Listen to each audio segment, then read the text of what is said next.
The media wants young men everywhere to quit their support for Donald Trump and conservatism because it seems like Joe Rogan and Adin Ross and Theo Von are all running away as fast as they can. But what they don't seem to understand is that it's not the alpha male podcast bros that have transformed an entire generation to seek goodness and truth. It's Charlie Kirk and Matt Walsh and Tucker Carlson. And young men are not abandoning the right wing. They're only getting a whole lot more based.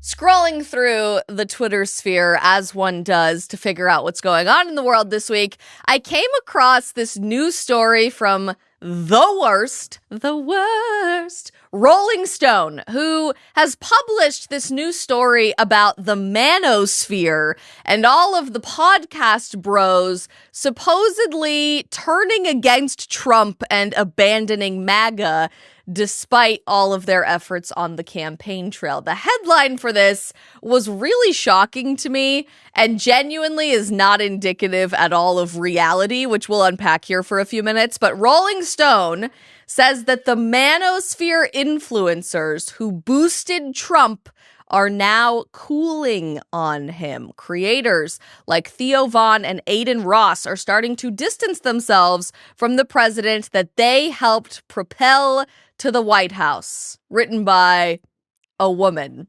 naturally, as the expert of the manosphere, haven't you heard?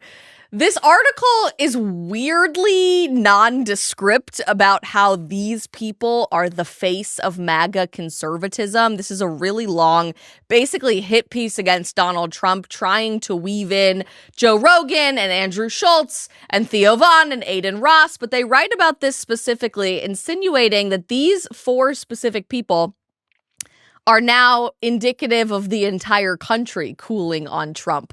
Trump's interview with Adin Ross was perhaps the most overly sycophantic, what a word, of the interactions the president had with bro-oriented content creators. Is this what it takes to be a journalist these days? Like, ChatGPT writes better than this. Over the course of the campaign, but it was no anomaly. Now, figures like Joe Rogan, Andrew Schulz, and Theo Von, who all provided friendly, non-confrontational spaces for the president's campaign agenda, are, like Adin Ross, retreating from the MAGA movement. And Rolling Stone is not the only publication trying to make this argument. In the last couple of days, Yahoo News, a handful of other publications, and NBC News are basically trying to make the same hypothesis true. They call this the pod man out. Trump is the pod man who's out now. Trump's support among influential podcasters is waning. I don't think that's actually true. In fact, anyone who's remotely paying attention to the conservative movement or actual podcast bros that cover conservative politics or just where young men are at in general knows that none of this is actually true. But they're focusing in, specifically Rolling Stone, on the smallest handful of people who fit this agenda to try to gaslight you and an entire generation of young men into thinking it's the cool thing to do now to run away from MAGA and to abandon Donald Trump. Let's even hear what these few podcasters had to say, because from what I'm reading in this article, it seems to me that they are vehemently anti-Trump now. Right? Here's what Andrew Schulz is saying about maybe disagreeing with Trump on a handful of things. I believe when Trump, everything he campaigned on, I believe he wanted to do. And now he's doing the exact opposite thing of every single... know what he's done. Yeah, exactly to your point. If you tell me, it's easier for me to believe you wanted to do all these things if any of them were happening in the way that you said they were. To that point, like, there'll be people that, like, they'll DM me and be like, you see what your boy's doing? You voted for this. I'm like, I voted for none of this. He's doing the exact opposite of everything I voted for. Yeah. I want him to stop the wars. He's funding them. I want him to shrink spending, reduce the budget. He's increasing it. It's like everything that he said he's going to do except sending immigrants back. And now he's even flip-flopped on that. Oh, boy. political commentator and complete expert on fiscal policy, Andrew Schulz, is clearly right. Donald Trump is doing the opposite of everything he ran on. What world are these people living in? I don't understand what country you are living through right this very second, or what media you're consuming, probably MSNBC or CNN. But Donald Trump is doing quite literally every single thing and more that he campaigned on. But because Andrew Schulz is now upset that all of a sudden Trump is a conservative, shocking information, you all should be upset too. Mostly what the piece from Rolling Stone is focusing on is immigration policy, which I find really interesting. And this is Joe Rogan's specific qualm against Donald Trump. He had this to say about rounding people up at Home Depot on his podcast. The Trump administration, if they're running and they said, we're going to go to Home Depot and we're going to arrest all the people at Home Depot, we're going to go to construction sites and we're going to just like tackle people at constructions. I don't think anybody would have signed up for that. They said, we're going to get rid of the criminals and the gang members first, right? And now we're seeing like Home Depots get raided. Like, that's crazy.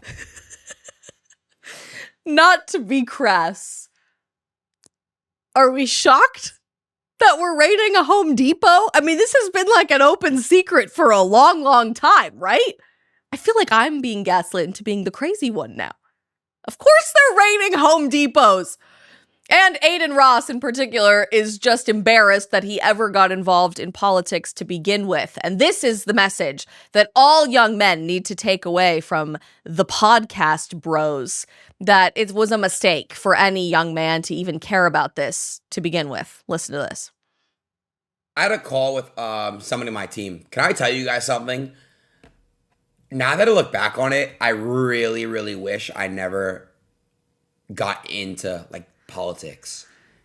And I feel like that's a cool thing to like talk about. Obviously, it's like, you know, I just kind of like, I know y'all didn't like that era at all, except for the Trump like stream. Obviously, at the end of the day, it was the president. Like, but like now that I look back at it, it's like, damn, like so many people just tie me to it, and now it's just like no matter what, they don't even get to know who I am because they don't like even want to. Oh, you did the stream with Trump.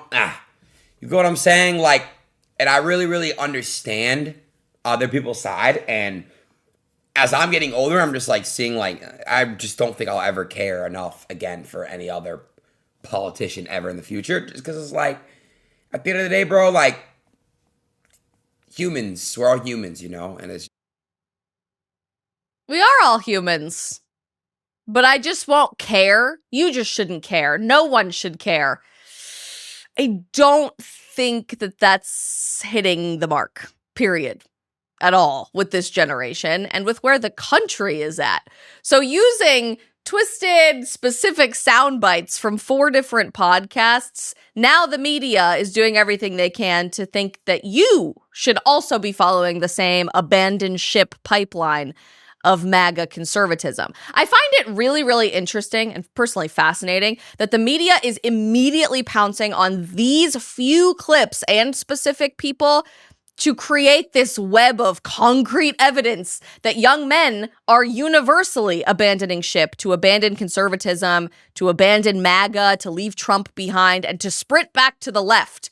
Or not even back to the left, in the words of Adin Ross, to just stop caring about politics. Because as I get older, I realize that we're all just people and we should just stop caring about who the president is. We should just stop giving an F about who we're voting for or what's going on in our country. It is so wildly out of touch, and it just goes to show how little the mainstream media knows about actual young men and the temperature of the United States of America today.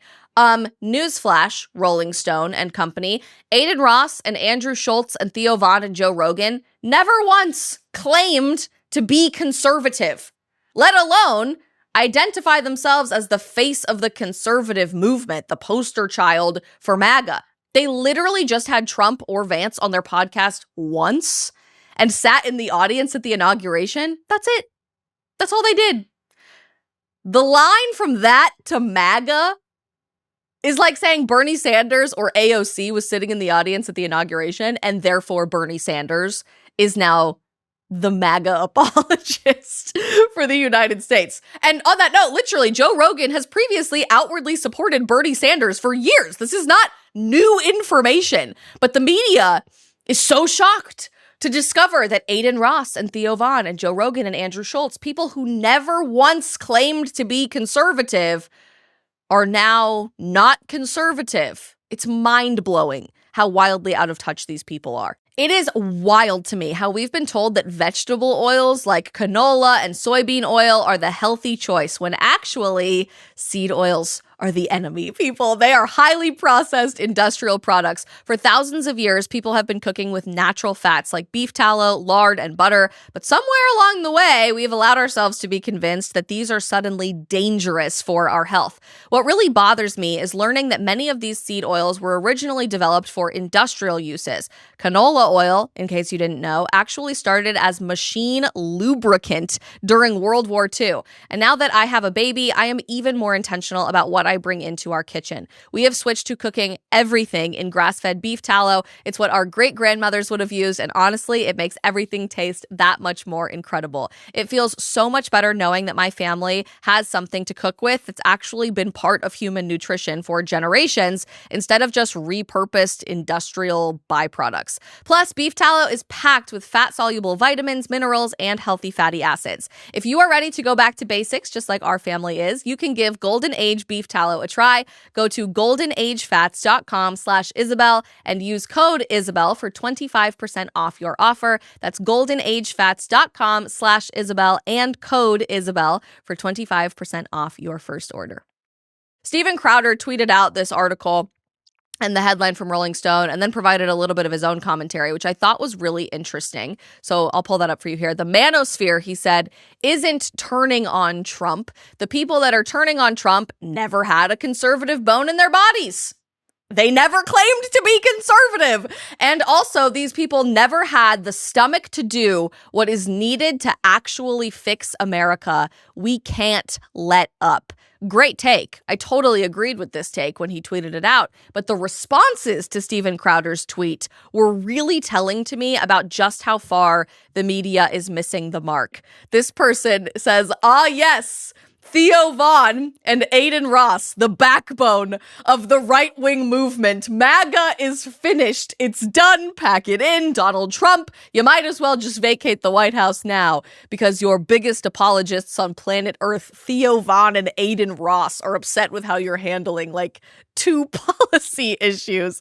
Total side note, by the way, I know it is almost entirely progressive young freelance ladies left who are writing for Rolling Stone these days, but no normal, actual adult human male outside of vegan coffee houses and ear gauge shops are using the term manosphere. Nobody uses that word except for the media. And they are just desperately trying to lump in the Joe Rogans and the Theo Vons of the world with the Andrew Tate Fresh and Fit podcast, red pill alpha male bro movement, when they quite literally could not be in more different universes. I have said this for years, but the legitimate manosphere, not what Rolling Stone is talking about, but this alpha male red pill bro thing, those people are also not conservative at all, despite having red pill in the name. They just regurgitate the exact same scripted talking points that left-wing radical feminism says to women, just oriented to men. While radical feminism tells women, never get married, marriage will ruin your life. Sleep with as many men as possible because that's empowering to people.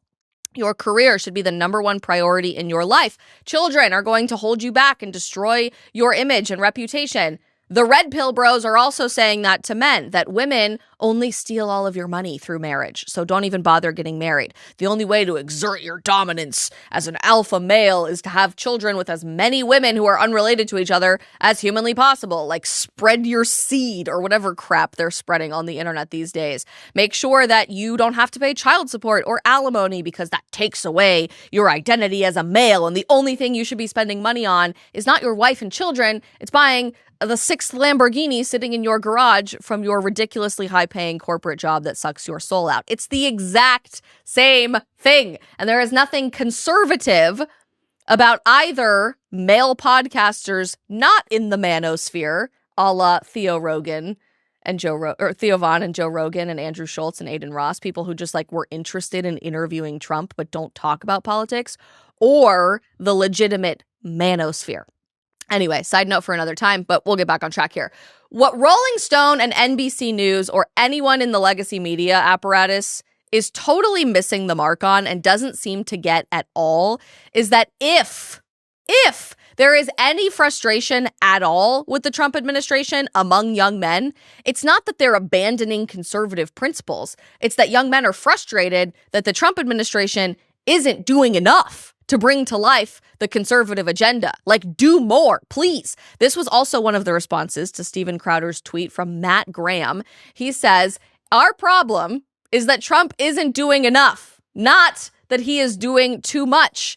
And it's not just young men espousing this idea. Young women are saying the same thing in Steven Crowder's comment section. From Erica C., she says, some of us are starting to turn on Trump because he's not going far enough. And we are much further to the right than he is. It is certainly not because anyone is entertaining voting for the left, or that's the message that they're trying to send. Fascinating. Whether you're happy with the Trump administration or you're not, for whatever reason, the general temperature of real people, not internet podcast bros, among the country is that we are not conservative enough as a society. We haven't deported enough people. We haven't shut down the education department fast enough. We haven't fired enough federal workers. We haven't cut taxes enough. We haven't defunded Planned Parenthood enough. These are all common complaints that I am hearing from you guys in our comments section, from conversations I'm having on college campuses, and mostly among young men. So why is the media now so obsessed with trying to convince young men they're all abandoning Trump? And you should too. I've noticed that we do this thing on the right every couple of years where somebody really famous, a major celebrity or athlete, somebody with a huge platform, starts to align themselves with a singular conservative idea or a singular Republican candidate, and then everyone gets stars in their eyes really, really quickly, thinking that they are the new mascot for the conservative movement. And we all just start clapping like seals, like, yay, this person is the face of MAGA now, or the face of the conservative movement now, when that person never claimed to be conservative in the first place. And then a few months down the road, after we've all adopted them into this movement and made them like the shining star of right-wing politics, that person decides they're still a liberal, never claimed to be conservative to begin with, and then everyone gets all disappointed. We get completely let down and everybody's angry that that person is who they always were the entire time. But what the media doesn't seem to grasp, and what I think often we don't often seem to grasp, is that our entire movement in the conservative movement in America has been built brick by real people, not by celebrities, by real people, because the entire celebrity and legacy media apparatus has been completely 100% saturated with left-wing people or rhinos. The only reason we have a conservative movement of podcasts or groups on campus or speaking tours or whatever you might have been involved in the last few years is because there was no home for genuine conservative people anywhere. Anywhere on our college campuses, in our churches, in the entertainment industry, in the media, and for a long time even in politics. And now that that's become way more mainstream because of the diehard efforts of real people throughout the past decade or so, now everyone's quick to attach celebrities to it. But don't make the mistake of thinking that those people are the face of MAGA or those people are the face of conservatism. It is the people behind the scenes that are the face of conservatism. So I don't know who needs to hear this at Rolling Stone and Company or any other major news outlet trying to persuade you to think that the podcast bros are quitting on Trump, so should you. To the writer of this piece, no one, not one person, is watching Theo Von or Adin Ross to formulate their deepest held values or to change their mind on faith and politics. No one. They might be watching them for entertainment purposes or for a good laugh. But no one is sitting down watching a gaming stream from someone on Twitch thinking, this is going to change the way I look at the world. This is going to change how I go to church. This is going to change my deepest held opinions on who should run for president, who I'm registered to vote for, etc. Fortunately, young people and young men especially have had actual real people to listen to that have transformed an entire generation all at once. And young men are not cooling on MAGA or cooling on conservatism at all. They are only marching further and further and further into based territory. As courageous men have embraced the call to tell the truth to an entire generation, it's obvious to me that we've been living in a time where truth feels dangerous, and silence comes at a cost for our society. That's exactly what happened to a young mom named Victoria. She walked into a Planned Parenthood clinic, scared and desperate, facing a crisis pregnancy, and was handed, like millions of other women, the abortion pill. The weight of regret hit her so hard she even considered ending her own life. But by the grace of God, she found a preborn network clinic where compassion broke through. Loving staff helped to give Victoria real hope and helped her save not just her baby's life, but her own as well. The truth about pregnancy is that you're not just carrying a clump of cells or random tissue in your body. It is a human being worthy of our love, our support, our dignity, and our protection. This is why truth matters now more than ever before, because when a mom sees her baby, a real baby, not just a clump of cells on an ultrasound, lives are saved. For just $28, we can keep providing that truth through free ultrasounds for moms in need.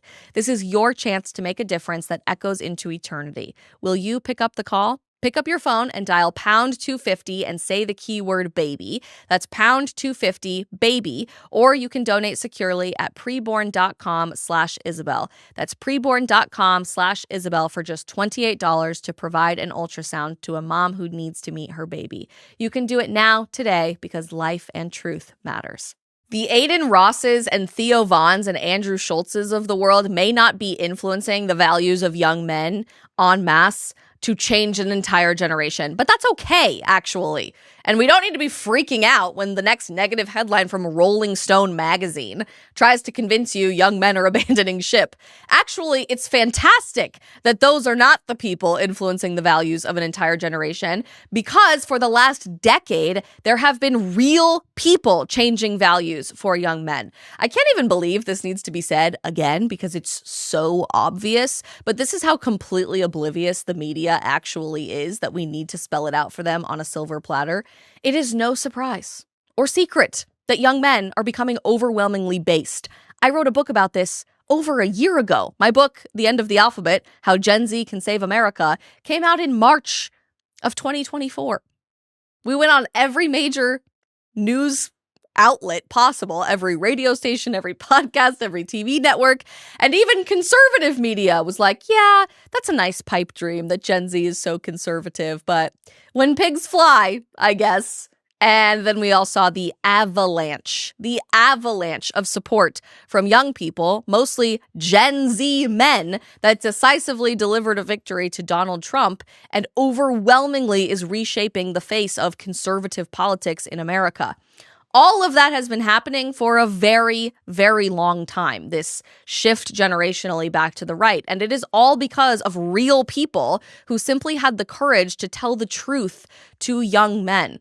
The voice of a generation is not Theo Von on a comedy podcast, which is funny and entertaining, and I like that content. It's not Andrew Schulz laughing with a bunch of bros about stuff guys talk about. That's good content, and I'm glad people have that for entertainment. It's not people watching live streams for gaming or even listening to a multi-hour-long Joe Rogan interview. Those things are entertaining and they are interesting, but what has transformed the values of an entire generation of young men are not those people. It's the Charlie Kirks and the Matt Walshes and the Michael Knowles and the Tucker Carlsons of the world that have been planting seeds for the last decade on their specific message for young men that has gotten us to where we are at in 2025. No one did this better, make no mistake about it, than Charlie Kirk, who consistently gave the same advice to young men and I think is becoming louder even now after he is dead. My great hope is the spiritual hope. that the young men that are lost, and if any young man is listening to this right now, like stop watching porn, stop, smoking weed, stop drinking endlessly, find yourself back to church. That will reorient your life. I agree. And do what the church tells you to do. Find a woman, marry her, provide, have more kids than you can afford. That's my advice for young men. Yeah. Name me a single red pill podcast bro that is saying that on their podcast. Newsflash, they're not. They're not. But it's the courage of people like Charlie Kirk to say that to young men, knowing that that's the craziest, most radical, outlandish line of suggestions you could possibly have given to young people over the past few years. Stop watching porn, go to church, get married, have more kids than you can afford, take ownership over your health, have responsibility for your life. Your life is your fault. And that's a good thing, actually, because you have the jurisdiction to change your world and the world around you. And because of the courage of people like Charlie Kirk and others in the conservative movement, we're now seeing those values come to life. You will not hear the Andrew Schulzes of the world telling you those things, but you will hear Matt Walsh tell young men those things.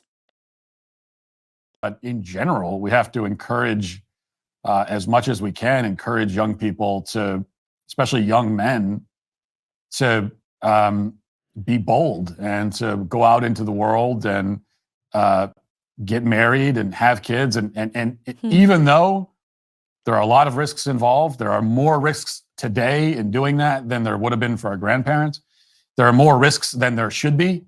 And that's part of living in a declining civilization, is that doing things like that, it makes you vulnerable. That's true.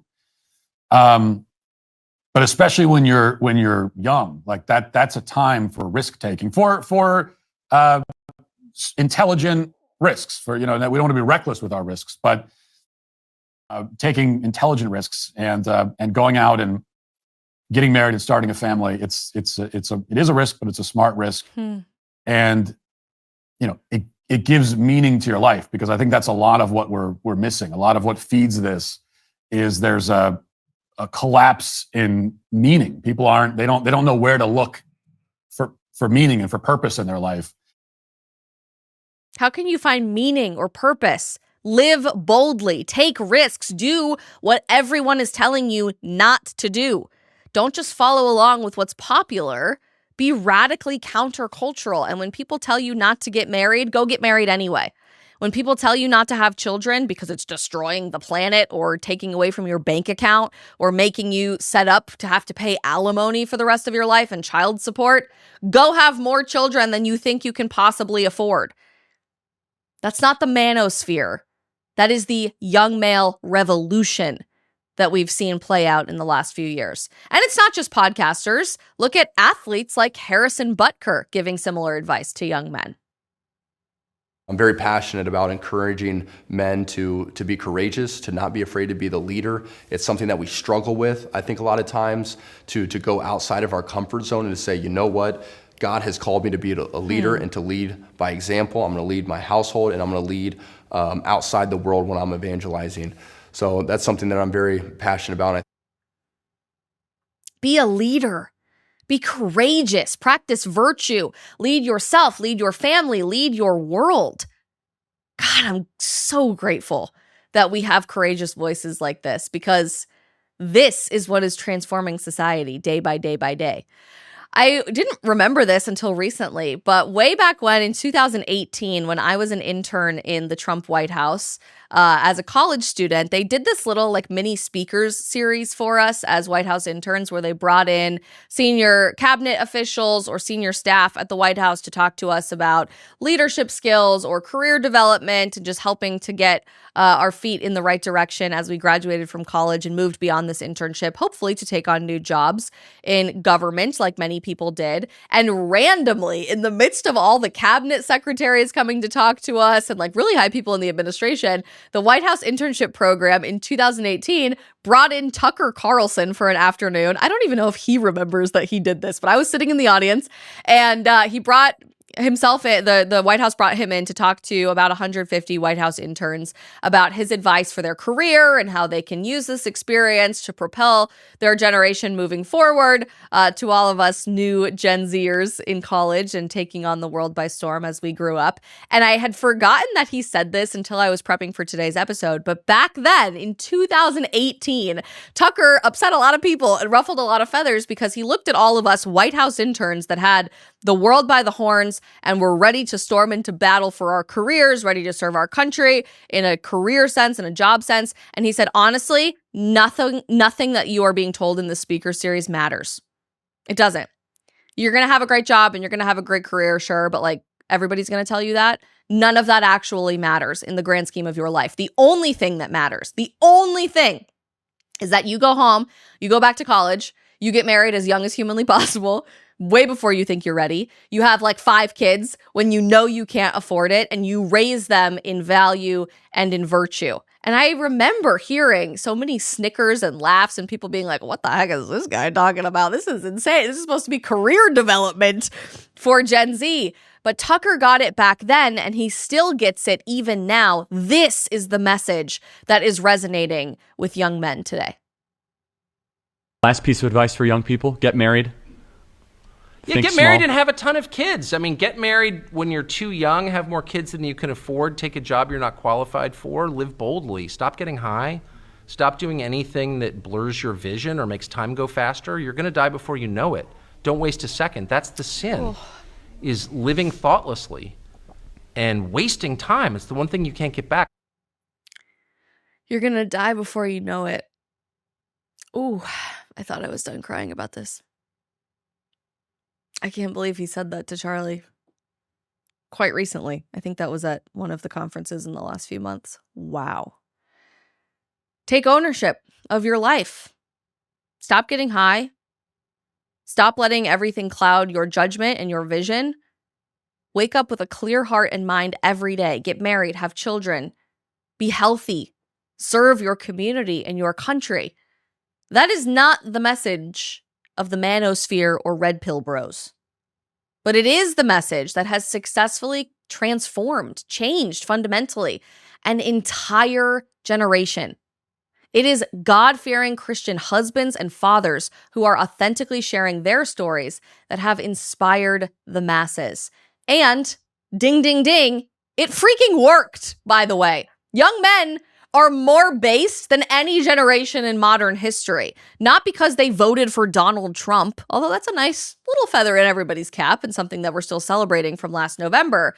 No, young men are based and conservative because they are looking to conserve their own identity, to preserve their values, to bring what made Western civilization so great forward, not at the political national level, but individually in their own lives, following this exact message from Tucker Carlson and Harrison Butker and Charlie Kirk and Matt Walsh and all of the other courageous, God-fearing men of the conservative movement that had the courage to tell young men the truth when it was not a popular thing to do at all. There was no bandwagon to jump on like a 2024 election from the podcast bros. This was brick by brick by brick for over a decade to get us to where we are now in 2025, thanks to honest and authentic courage. And building those little bricks is what has transformed people's day-to-day lives. There was a new piece of information that dropped this week and is going pretty viral over on X, that young men are overwhelmingly embracing Christianity. This is kind of a confusing graph that we'll throw up for you, but I think it's important.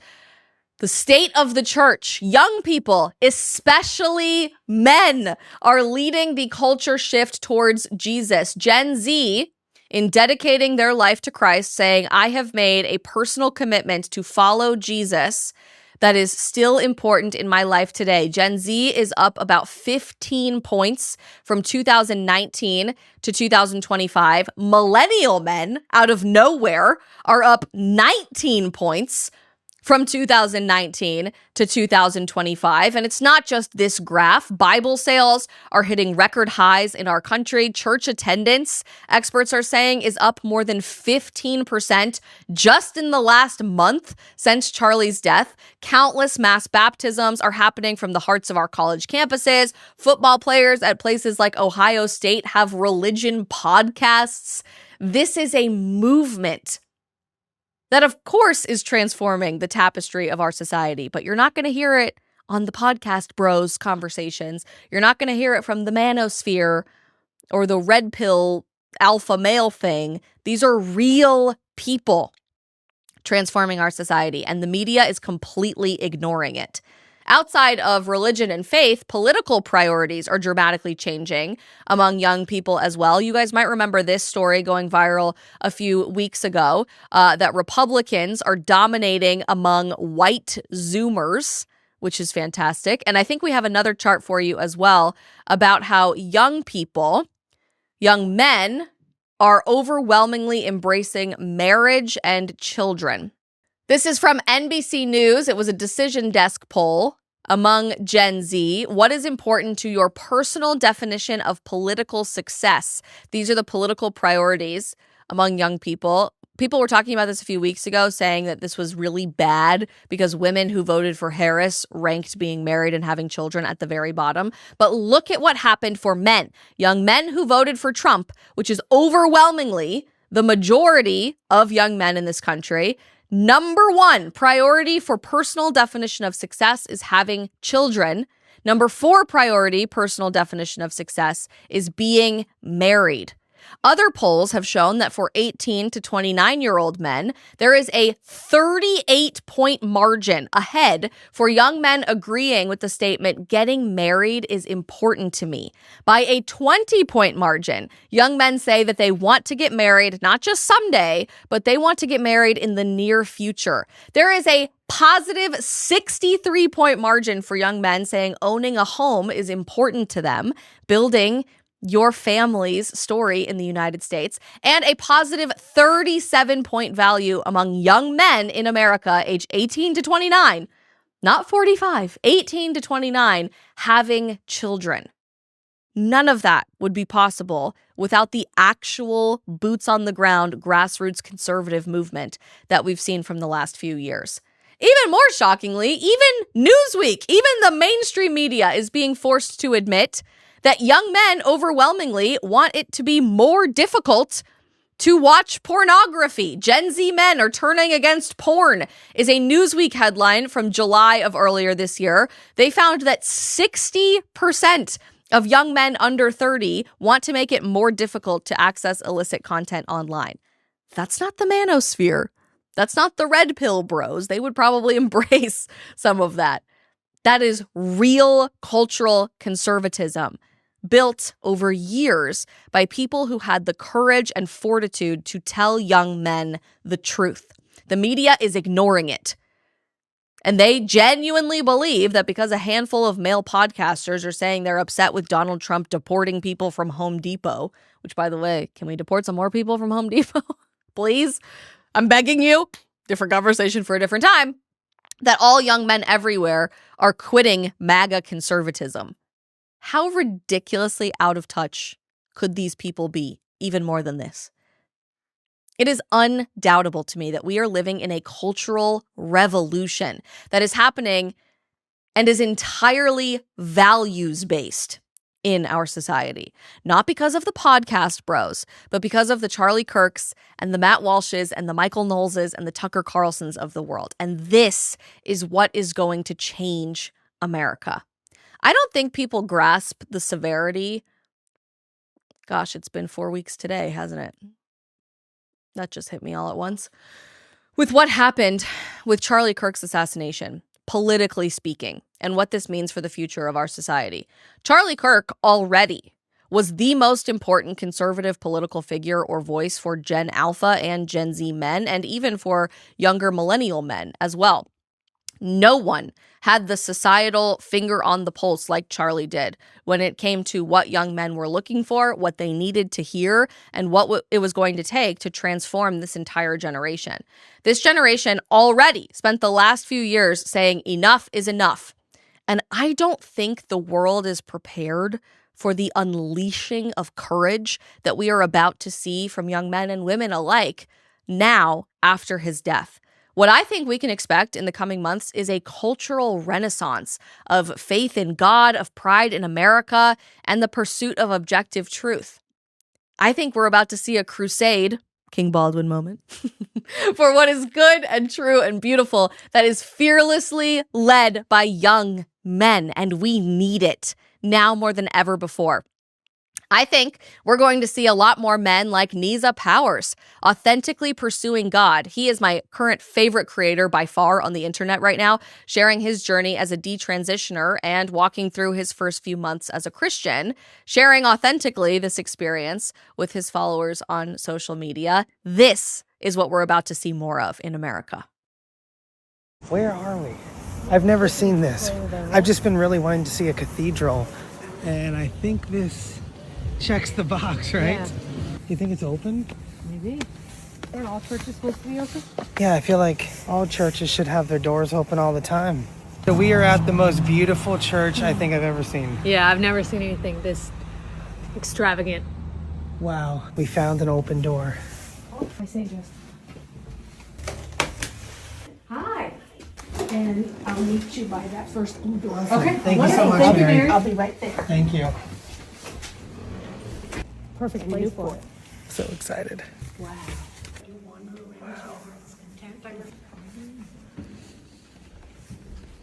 This is amazing.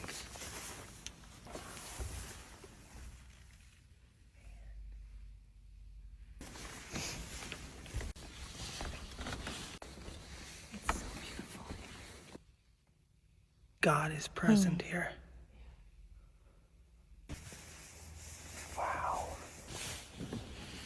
I don't even know what this is, but I feel like I should kneel.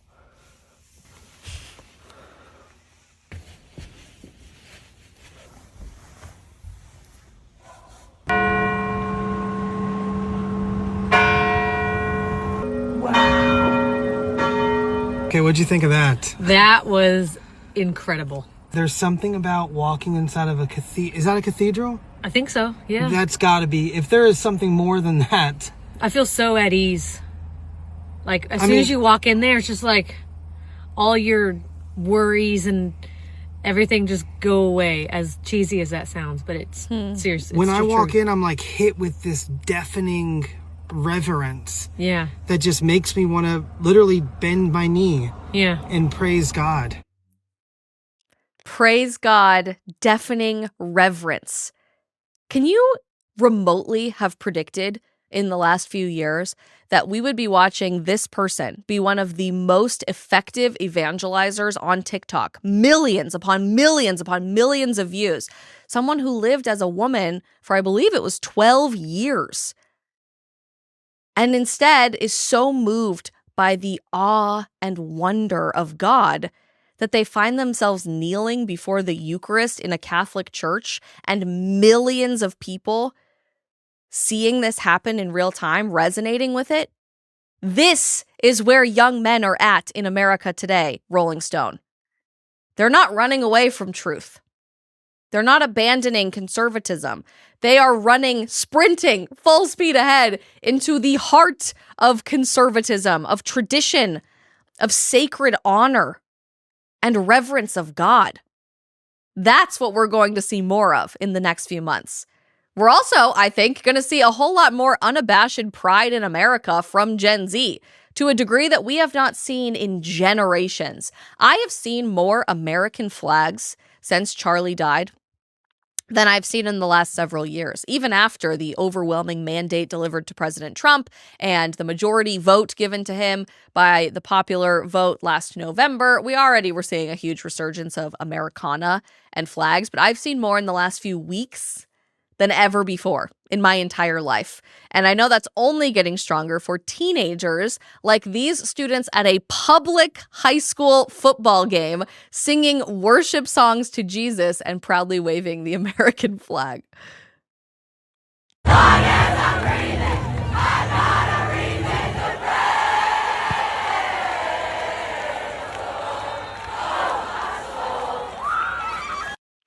This generation is hungry for Jesus. Whew. I could not have more hope, more excitement, and more clarity around where young men are at. Do not listen to the mainstream media when they are trying to gaslight and convince you that young people are overwhelmingly running away from conservatism, that we've given up on MAGA, we've given up on Donald Trump, we've given up on religion, and we're all going the way of the podcast bros. None of that is true. And as a little extra nugget of hope and encouragement, if you think Gen Z is based, just wait. Just watch out for Gen Alpha. Somebody sent this to me. I hope we have this so I can pull it up for you. Someone sent this to me the other day. Gen Alpha is like so more based beyond what even Gen Z is. I can't even wrap my head around it. There's a kid like this one every 5 minutes on my feed. Someone sent me this channel. Children are taking to YouTube to do political commentary now. This guy is called The Political Kid. I am the political kid, and yes, I am a kid. And he's making videos like the future of the Republican Party and why the American education system sucks. Look at this kid sitting in front of his American flag. He's getting thousands of views on his videos. I just feel so excited for the future of Gen Alpha. Let me tell you what. Gen Z, mark my words now. Bookmark this. Save this for the future. Gen Z is just the preview. This cultural renaissance of Western civilization and return to what is good and true and beautiful, it's just the beginning. Gen Alpha is going to be the real shift in America because these are the kids being homeschooled by people who got canceled in 2020. Let's go. Let's go, baby. On that note, we are covering the homeschool revolution here in the next few days here on the show. Make sure to catch the episode with the coolest homeschool group in America by subscribing wherever you are watching or listening to The Isabel Brown Show. We are on podcast platforms. A lot of you guys have sent me questions about that. We are on Apple Podcasts and on Spotify. So even if you guys like watching on YouTube, please, please, please help us continue to grow in our second month of the show and head over to your favorite podcast platform. Give us a 5-star review and make sure that you are weighing in on how much you love the Isabel Brown Show over there too. Can't wait for the rest of this week with you guys and cannot wait to see the future leadership led by young men who are marching us right into the heart of goodness in America in 2025 and beyond. See you tomorrow.